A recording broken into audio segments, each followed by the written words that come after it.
Days after President Biden's triumphant State of the Union address, as well as record-breaking fundraising, liberal Fox News commentator Jessica Tarlov brought the receipts and the reality check for her four MAGA co-hosts, per usual.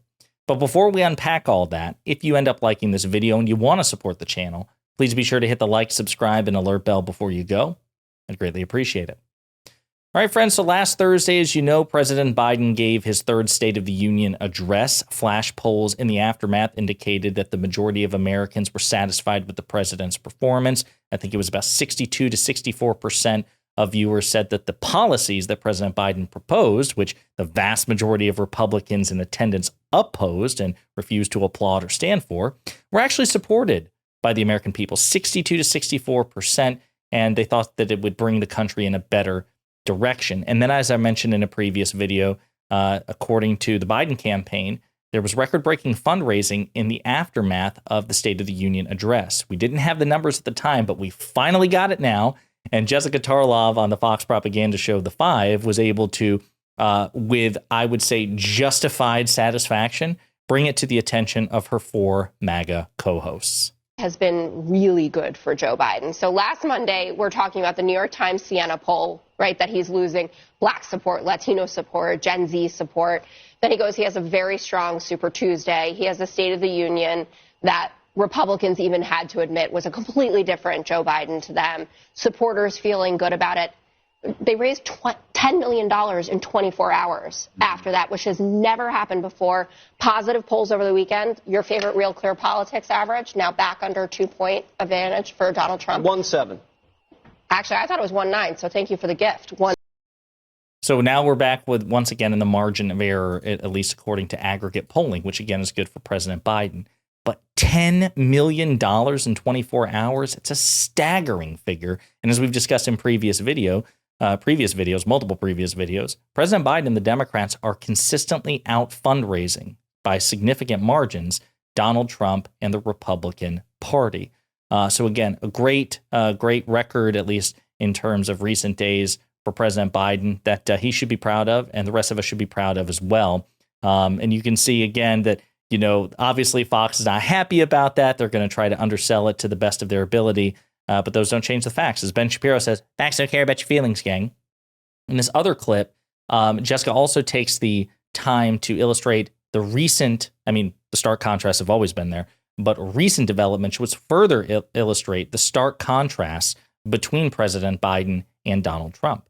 Oh, I nearly forgot about that. And today was the launch of the Students for Biden organization, 15 youth groups. Well, you say, oh, it makes a huge difference. Gen Z voters have been delivering huge wins for the Democrats. And I guess Trump had a good moment about Laken Riley's murder and with his family. But Donald Trump spent the weekend, he posted a $91 million bond for the E. Jean Carroll case. Then he went on TV and defamed her again. And he's hanging out with Viktor Orban. So I would rather be Joe Biden at this moment. I think it has been a very good week. It has been. So, yeah, Donald Trump's fascination with authoritarian leaders isn't going anywhere. We see that with the kinship between Trump and Orban. Actually, as a matter of fact, if I remember correctly, Orban was a keynote speaker at either CPAC, the largest conservative political action committee convention a couple of years ago, or maybe it was like the official RNC event. But Orban has a close relationship with the modern-day Republican Party, which, if you are a principled conservative, should disgust and appall you. But Republicans these days, particularly elected Republicans, don't seem to care about that because it's all about the pursuit of power. You know, so one of the other things that happened this week is President Biden gave an interview. He sat down with, I think, Jonathan Capehart of MSNBC, and he talked about campaigning. Right. So as Jessica is talking about, basically, it's the Biden campaign is starting to really heat up, as well it should, because the clock is ticking. And this, again, based on all key indicators, which we would be fools to ignore, it's going to be a close race. So Biden should not take any of this for granted. He officially started his campaign, in terms of, active speeches and campaign speeches back in January. But it seems like they're using the State of the Union address and in the aftermath to really accelerate things forward as well they should. And this is what Biden had to say about increased campaigning. It's the only time I get out of the cloister of the White House, where I get to look people in the eye, shake their hands, listen to their arguments, listen to the pain, see the pain in their face and what they need to have it relieved. It's all, look, where I come from, it's all about what happens at the kitchen table. They're the things that matter.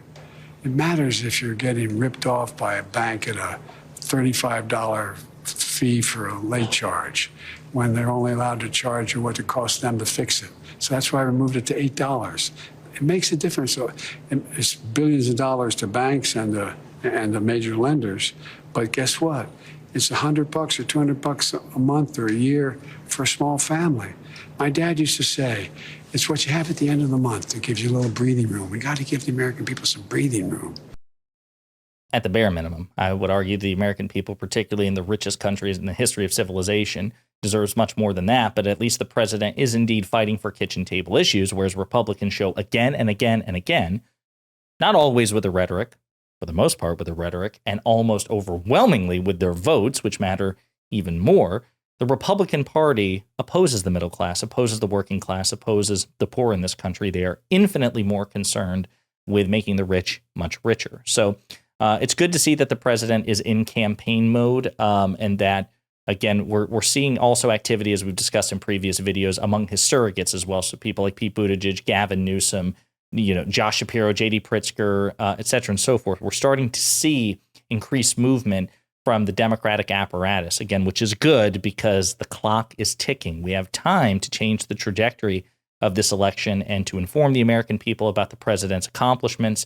You have to factor in the short-term memory that we as a society have. People have other preoccupations. They have other priorities rather than, relentlessly pursuing politics the way that I do, obsessively so. And so you have to remind them of the president's record, what he's done, and also, equally important, what he intends to do if you give him a second term, if you allow Democrats to keep the Senate or hopefully expand control of the Senate to people who are willing to make carve-outs or exceptions for the filibuster, and then allow Democrats to retake control of the House of Representatives.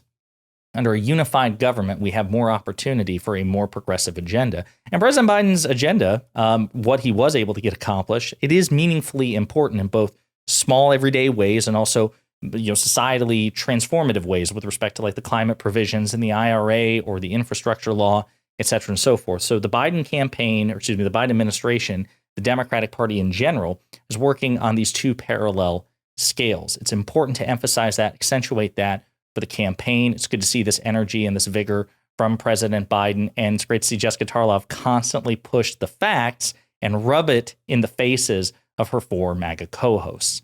Let me know what you think in the comments.